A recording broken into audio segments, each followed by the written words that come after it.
Dear students, welcome back. UKPSC JE के PYQs की जो सीरीज है, इसमें हम आज बिल्डिंग मटेरियल जिसमें कि कंक्रीट टेक्नोलॉजी भी इंक्लूडेड है और बिल्डिंग कंस्ट्रक्शन के क्वेश्चंस करेंगे। ये क्वेश्चंस हैं, ये कौन सी एमसीक्यू बुक से लिए गए हैं उसका मैंने हर क्वेश्चन के आगे मेंशन कर दिया है। 2013 में 9 क्वेश्चंस आए थे इन दोनों सब्जेक्ट से मिला के, और 2022 में 26 क्वेश्चंस थे। 2022 में बेसिकली कंक्रीट का वेटेज काफ़ी ज़्यादा था, अराउंड 12 के आसपास कंक्रीट के ही क्वेश्चंस थे। तो इसके कारण कुल मिला के इन दोनों का वेटेज है वो काफ़ी ज़्यादा हो गया। फर्स्ट क्वेश्चन में दिया है कि 1 क्यूबिक मीटर ब्रिक वर्क करने के लिए कितनी नंबर ऑफ ब्रिक्स रिक्वायर्ड है। एक्चुअल में ब्रिक का जो साइज होता है वो 19 semi into 9 semi into 9 semi होता है। मोटार अप्लाई करने के बाद में साइज होता है 20 semi into 10 semi into 10 semi. तो ये साइज है मशीनरी में एक ब्रिक का। 1 मीटर क्यूब की मशीनरी करनी है, तो 1 मीटर क्यूब में हमने डिवाइड कर दिया ये एक ब्रिक का जो वॉल्यूम है उससे, तो ये आ जाएगा 500 ब्रिक्स। और ये सेम क्वेश्चन 2022 में भी रिपीट हुआ है।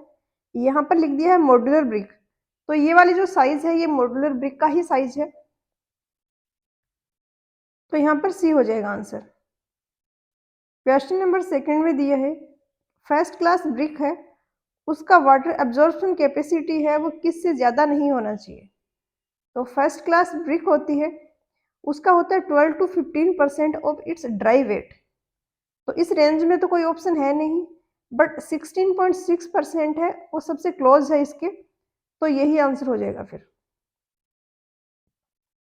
क्वेश्चन नंबर थर्ड में दिया है कि लाइम कंक्रीट है, उसको प्रिपेयर करने के लिए एग्रीगेट्स के साथ में कौन सा बाइंडिंग मटेरियल यूज करते हैं। तो जैसे कंक्रीट होती है वैसे ही लाइम कंक्रीट है, बट कंक्रीट में हम सीमेंट को as a binding material use करते हैं, और लाइम कंक्रीट में स्लैक्ट लाइम या हार्डलिक लाइम को यूज किया जाता है, तो यहाँ पर ए हो जाएगा आंसर। क्वेश्चन नंबर फोर्थ है, इसमें दिया है कि एक ट्री है उसकी एज हम कैसे डिटरमाइन कर सकते हैं। गुप्ता एंड गुप्ता का क्वेश्चन है, जो एनुअल रिंग है उनसे हमें ट्री की एज का पता लगता है, तो डी हो जाएगा यहाँ पर। क्वेश्चन नंबर फिफ्थ में दिया है कि कौन सा ऐसा है जो कि पेंट का कॉन्स्टिट्यूएंट नहीं है। तो आयरन ऑक्साइड है, ये एक पिगमेंट होता है।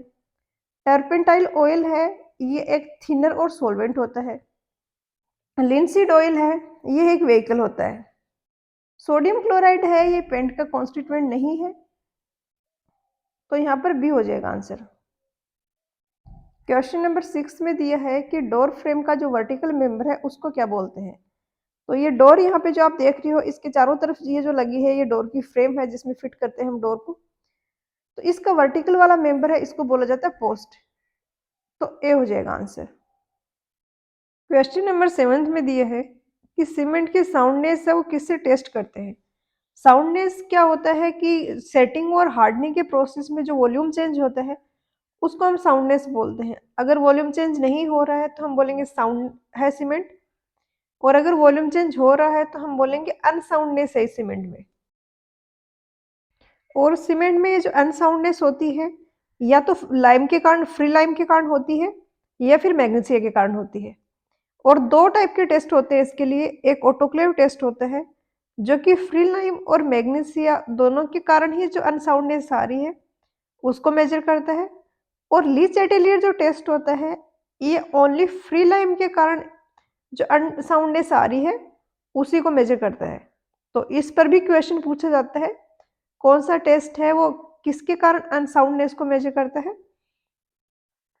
याद रखने के लिए बहुत इजी सी ट्रिक है, ऑटोक्लेव का हो जाएगा ऑल और ली चैटेलियर का हो जाएगा लाइम ओनली, तो यहाँ पर आंसर हो जाएगा ऑप्शन बी, ली चैटेलियर अपैरेटस। विकर्ट्स अपैरेटस होता है ये कंसिस्टेंसी और initial setting time and final setting time है, ये मेजर करने के काम में आता है। क्वेश्चन नंबर 8 में पूछा है कि वो कौन सा बॉन्ड है जिसमें कि हर एक कोर्स में हेडर और स्ट्रेचर दोनों होते हैं। तो ये फ्लेमिश बॉन्ड होता है। फ्लेमिश बॉन्ड में क्या होता है, एक हेडर स्ट्रेचर है, फिर एक हेडर आ गया, फिर स्ट्रेचर आ गया, फिर एक हेडर आ गया। इसके लिए एक इम्पोर्टेंट पॉइंट ये है कि ये दिखने में सुंदर दिखता है और जो चीज़ें सुंदर दिखती हैं मोस्टली स्ट्रॉन्ग नहीं होती हैं, तो ये स्ट्रॉन्ग नहीं होता है। इंग्लिश बॉन्ड है, ये स्ट्रॉन्ग होता है compare to Flemish bond, but दिखने में उतना अच्छा नहीं दिखता है। इंग्लिश बॉन्ड में क्या हो रहा है, ये स्ट्रेचर है, स्ट्रेचर है, स्ट्रेचर है। नेक्स्ट कोर्स में फिर हेडर ही हेडर आएंगे, हेडर है, हेडर है, हेडर है। तो यहाँ पर आंसर हो जाएगा option B. Question number 9th में दिया है कि ऑप्शंस में दिए हैं उनमें से कौन सा ऐसा मटेरियल है जो कि मोर इलास्टिक है। तो स्टील है, ये सबसे ज़्यादा इलास्टिक है ऑप्शंस में दिए उनमें से। किसी को देखने में ऐसा लग सकता है कि रबड़ ज़्यादा इलास्टिक है, क्योंकि आपको लगता है कि फोर्स लगाने पे रबड़ ज़्यादा स्ट्रेच हो रहा है। बट अगर सेम लोडिंग आप स्टील पे लगाते हो, रबड़ पे लगाते हो, तो रबड़ है वो उतना अच्छे से अपनी ओरिजिनल शेप नहीं गेन कर पाएगा, क्योंकि बहुत कम लोडिंग में इलास्टिक रेंज में रहेगा रबड़। बट स्टील है वो सेम लोड के लिए वापस से अपनी ओरिजिनल पोजीशन को गेन कर लेगा, शेप को गेन कर लेगा, और यही इलास्टिसिटी होती है। और ये आप इससे भी समझ सकते हो कि ई की वैल्यू जितनी ज़्यादा है, इलास्टिसिटी उस मटेरियल में उतनी ही ज़्यादा होगी। और इन सारे ऑप्शंस को अगर हम देखें तो ई की वैल्यू स्टील के लिए सबसे ज़्यादा है, तो यहाँ पर बी होगा answer, steel. Question number 10th में दिया है कि कौन से टाइप का वर्निश है जिसको फैब्रिकेटेड आयरन और स्टील आइटम्स जो होते हैं बिल्डिंग में उनके लिए यूज करते हैं। एक होता है स्प्लिट वर्निश, ये भी काफ़ी बार पूछा जाता है एग्जाम में, ये वुडन फर्नीचर्स के लिए यूज होता है। एस्फाल्ट वर्निश है, इसमें मेल्टेड एस्फाल्ट होता है और इसको डिजोल्व करते हैं हम लिंसीड ऑयल में, और इसको प्री फैब्रिकेटेड आयरन और स्टील के जो स्ट्रक्चर्स होते हैं, प्रोडक्ट्स होते हैं, उनमें यूज किया जाता है।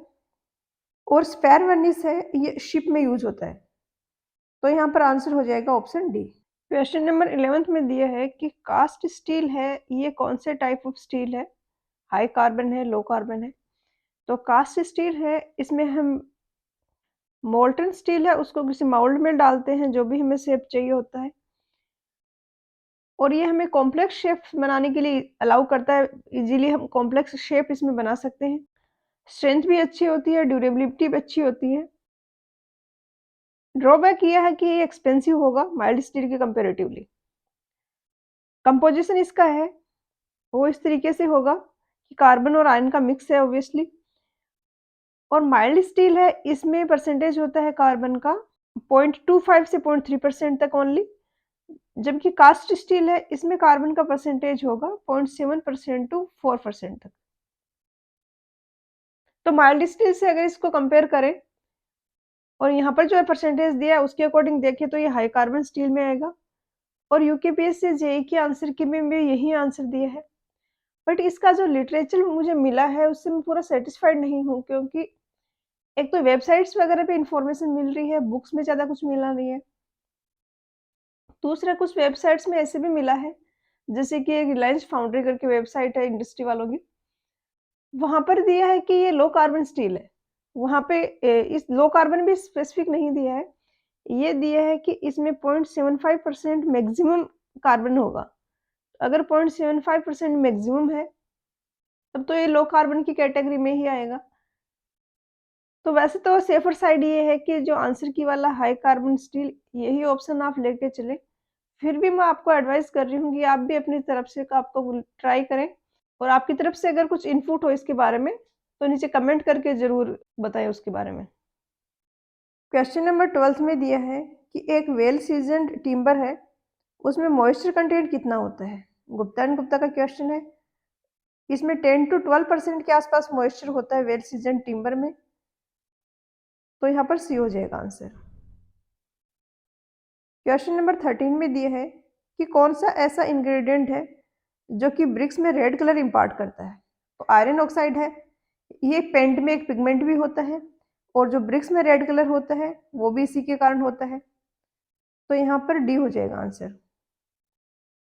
क्वेश्चन नंबर 14 में दिया है कि 1 क्यूबिक मीटर का अगर माइल्ड स्टील है तो उसका वेट कितना होगा। तो 7850 kg पर मीटर क्यूब के अराउंड ये इसकी डेंसिटी होती है। काफ़ी बार डेंसिटी पूछ ली जाती है, यहाँ पर ये पूछ लिया है कि 1 मीटर क्यूब स्टील है तो उसका वेट कितना होगा, तो सी होगा यहाँ पर आंसर। क्वेश्चन नंबर 15 में दिया है कि अगर स्टील में कार्बन कंटेंट को हम इंक्रीज करते हैं तो कौन सा पैरामीटर स्टील का है जो कि रिड्यूस होगा? तो कार्बन कंटेंट इंक्रीज करने से अल्टीमेट स्ट्रेंथ है स्टील की वो इंक्रीज होती है। फ्रैक्चर से पहले जो एलोंगेशन हो रहा है वो डिक्रीज होता है और डक्टिलिटी है वो डिक्रीज होती है। तो यहाँ पर डिक्रीज का पूछा है तो बी हो जाएगा डक्टिलिटी।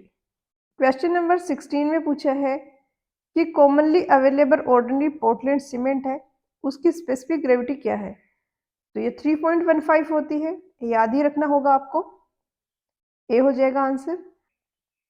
और ये ऐसे क्वेश्चंस हैं कि बार बार आप गो थ्रू हो गए इन क्वेश्चंस से तो काफ़ी सारा आपको रिटेन हो जाएगा। एक बार में याद नहीं रह पाएगा, बट बार बार प्रैक्टिस करने से हो जाएगा और एग्जाम में बहुत ज़्यादा बेनिफिशियल रहेगा, क्योंकि ऐसे क्वेश्चंस हैं जो उसके स्कोर भी देते हैं और टाइम नहीं कंज्यूम करते बिल्कुल भी। तो आपको इन सब्जेक्ट्स को भी ऐसे कम इम्पोर्टेंस नहीं देना है कि थ्योरी है तो इसको ज़्यादा फोकस ना करें। क्वेश्चन नंबर 17 है, काफ़ी सिंपल है। इसमें दिया है कि 375 ग्राम हमने वाटर यूज़ किया और जो पेस्ट बनाया वो है टोटल उसका वेट है 175 ग्राम। हमसे पूछा है वाटर सीमेंट का रेशियो। तो वाटर इतना है, पेस्ट बनाया वो 1875 ग्राम है, तो सीमेंट का यहाँ पर वेट हो जाएगा 1875 माइनस 375 तो 1500। तो वाटर सीमेंट रेशियो हो जाएगा 375 अपॉन 1500 और इसको जब सोल्व करोगे आप तो ये आ जाएगा 25%। तो यहाँ पर ऑप्शन बी है वो आंसर हो जाएगा। क्वेश्चन नंबर 18 में दिया है कि इंग्लिश बॉन्ड कहाँ पर प्रोवाइडेड होता है। ऑप्शन ऐसे दिए हैं कि बहुत ईजी हो गया है आपके लिए क्वेश्चन। ओबियसली ब्रिक वर्क है, वहाँ पर इंग्लिश बॉन्ड और फ्लेमिश बॉन्ड होते हैं, तो डी हो जाएगा आंसर। क्वेश्चन नंबर 19 में दिया है कि टिम्बर का जो स्ट्रक्चर है उसकी मैक्सिमम स्ट्रेंथ किस डायरेक्शन में होती है। तो टिम्बर है वो एक आइसोट्रोपिक मटेरियल नहीं है, उसकी स्ट्रेंथ है वो सारी डायरेक्शंस में सेम नहीं होती है। मोस्टली हम जो भी बिल्डिंग मटेरियल्स यूज़ करते हैं हम अजम्पशंस लेते हैं कि स्ट्रेंथ है वो सारी डायरेक्शन में सेम है, बट टिम्बर में क्या होता है कि उसके ग्रेन्स हैं उसके अलोंग जो डायरेक्शन है, जैसे कि इस तरीके से ग्रेन्स हैं इसके, तो ग्रेन्स के अलोंग तो स्ट्रेंथ बहुत अच्छी होती है, बट इसके परपेंडिकुलर डायरेक्शन में स्ट्रेंथ है वो कम होती है। तो यहाँ पे पूछा मैक्सिमम स्ट्रेंथ किस डायरेक्शन में होगी, तो ये होगी parallel to grains. Question number 20 में दिया है कि कोर्स एग्रीगेट है उसके लिए फाइनेस मॉडुलस है वो क्या होगा। तो याद रखना पड़ेगा आपको वैल्यू। फाइनेस मॉडुलस है वो कोर्स एग्रीगेट के लिए 5.5 टू 8.0 तक वेरी करती है और कंबाइंड एग्रीगेट के लिए 3.5 टू 6.5 के बीच होती है। तो यहाँ पर डी हो जाएगा आंसर। क्वेश्चन नंबर 21 में दिया है कि सीमेंट पेस्ट है उसमें फ्लैश सेटिंग जो होती है वो किसके हाइड्रेशन के कारण होती है। तो C3A है, इसके कारण फ्लैश सेटिंग होती है। फ्लैश सेटिंग क्या है कि जिप्सम हम इसी के लिए ऐड करते हैं। अगर हमने जिप्सम ऐड नहीं किया है तो पानी डालते ही एकदम से बहुत क्विकली सीमेंट सेट हो जाएगी और हमें उस पर काम करने के लिए टाइम ही नहीं मिलेगा कि हमें उसको प्लेस करना है, कॉम्पैक्ट करना है, उसके लिए टाइम नहीं मिलेगा हमें। तो C3A होगा यहाँ पर आंसर, ऑप्शन सी। इसके अलावा C3S होता है, इसके कारण जो क्विकली स्ट्रेंथ इनिशियली स्ट्रेंथ होती है वो इसके कारण होती है।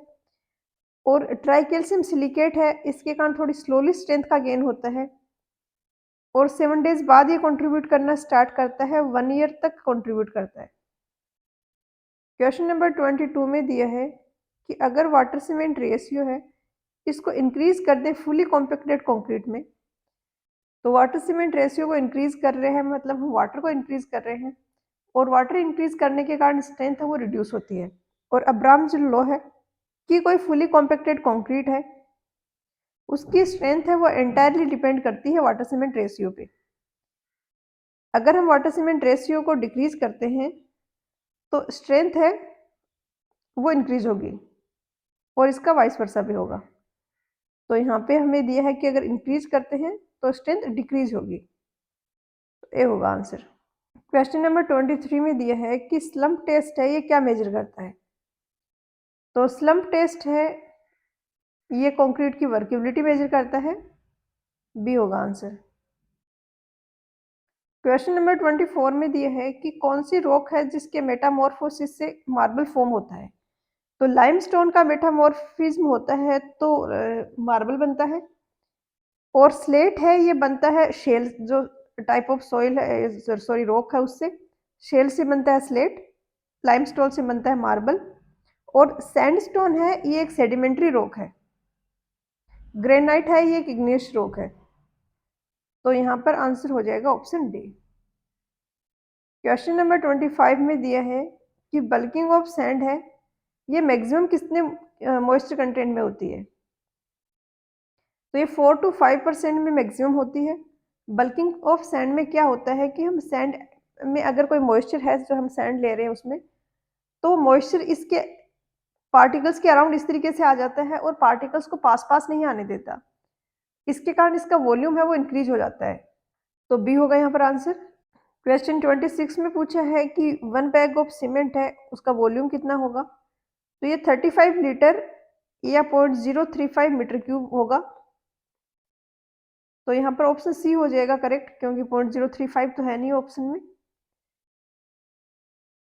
क्वेश्चन नंबर 27 में दिया है कि लार्ज मास कंक्रीट वर्क अगर कहीं पर करना है तो कौन सी कंक्रीट यूज करेंगे। तो लो हीट पोर्टलैंड सीमेंट हम यूज करेंगे, क्योंकि बहुत ही लार्ज मास है और ये रिएक्शन है एक्सोथर्मिक है, हीट रिलीज होती है इस रिएक्शन में। तो अगर हमने ऑर्डिनरी या रैपिड हार्डनिंग सीमेंट यूज करी है तो टेम्परेचर बहुत ज़्यादा हो जाएगा स्ट्रक्चर के अंदर, उसको कंट्रोल करने के लिए low heat Portland cement use की जाती है। बी हो जाएगा आंसर यहाँ पर। क्वेश्चन नंबर 28 में पूछा है कि इंग्रेडिएंट्स जो लेते हैं हम कंक्रीट मिक्स M20 में, उनका क्या रेशियो है। तो ये तो सारा आपको याद रखना है, काफ़ी बार पूछा जाता है एग्जाम में। M5 से लेके M20 तक का बस डिक्रीज करते जाना है, 1 5 10, फिर एक एक डिक्रीज कर दिया, 1 4 8, इसमें एक कर दिया, इसमें दो कर दिया, फिर से इसमें एक कर दिया, इसमें दो कर दिया, इसमें एक डिक्रीज कर दिया तो 2 आ गया, 6 में से 2 डिक्रीज कर दिया तो 4 आ गया। उसके बाद फिर 1:1.5:3 ये वाला पूछा है क्वेश्चन में, तो ए हो जाएगा आंसर। क्वेश्चन नंबर 29 में दिया है कि standard consistency of cement P है, अगर पहले हम कंसिस्टेंसी का टेस्ट करते हैं और उसके बाद initial setting time final setting time के लिए टेस्ट करते हैं। तो पूछा है कि पी अगर स्टैंडर्ड कंसिस्टेंसी है तो amount of water used for conducting initial setting time test कितना होगा। तो ये 0.85 पी होता है, याद ही रखना होगा आपको। डी होगा आंसर। क्वेश्चन नंबर 30 में दिया है कि एक फ्लाइट है, जैसे कि यहाँ पर एक लैंडिंग है या फिर ये फ्लोर है जहाँ से स्टार्ट हो रही है स्टेयरकेस, और इससे ऊपर वाला जो लैंडिंग है इसके बीच में कितनी नंबर ऑफ स्टेप्स होंगी। तो ये भी याद रखना होगा आपको, 12 होता है। क्वेश्चन नंबर 31 में दिया है कि किंग क्लोजर है वो अप्रोक्सीमेटली कितना साइज ऑफ ब्रिक है। तो ये एक ब्रिक है, ये इसका सेंटर पोर्शन है, ये सेंटर पोर्शन है, इनको अगर इस तरीके से मिला दें और ये वाला पोर्शन अगर हटा दें, जैसे कि इसका टॉप व्यू देखें, तो इसका सेंटर ये और ये, इसको मिला के ये ट्राइंगुलर सा यहाँ पर जो बन रहा है, इसको अगर हटा दें तो इसके बाद जो पोर्शन बचेगा उसको किंग क्लोजर बोला जाता है। तो बाद में जो बचेगा वो अराउंड 3/4 ऑफ ब्रिक बचेगा, क्योंकि अराउंड 1/4 हमने बाहर निकाल दिया इसमें से। तो 80 हो जाएगा आंसर। क्वेश्चन नंबर 32 है, ये लास्ट क्वेश्चन है। ये सेम क्वेश्चन आई थिंक एई के पीवाई क्यूज में मैंने सॉल्व करवाया है, अभी एग्जैक्टली मैं याद नहीं कर पा रही हूँ, बट ये रिपीट हुआ है, यूपीएससी के ही एग्जाम्स में रिपीट हुआ है। इसमें पूछा है कि ऑर्डिनरी रेजिडेंशियल और पब्लिक बिल्डिंग्स हैं, उनमें डैम्प प्रूफिंग कोर्स जनरली कहाँ पर प्रोवाइड किया जाता है। तो प्लिंथ लेवल पे हम डैम्प प्रूफिंग कोर्स को प्रोवाइड कराते हैं, ताकि फाउंडेशन का नीचे का जो भी मॉइस्चर है वो ऊपर वॉल वगैरह में ना ट्रेवल करे। तो यहाँ पर ए हो जाएगा आंसर। तो आज के इस लेक्चर में इतना ही। थ्योरेटिकल क्वेश्चंस हैं, ज़्यादा कुछ समझने का नहीं है, आपको बार बार गो थ्रू होना पड़ेगा क्वेश्चंस को याद रखने के लिए। तो मिलते हैं नेक्स्ट लेक्चर में एक नए सब्जेक्ट के साथ। पढ़ाई करते रहिए, ऑल द वेरी बेस्ट।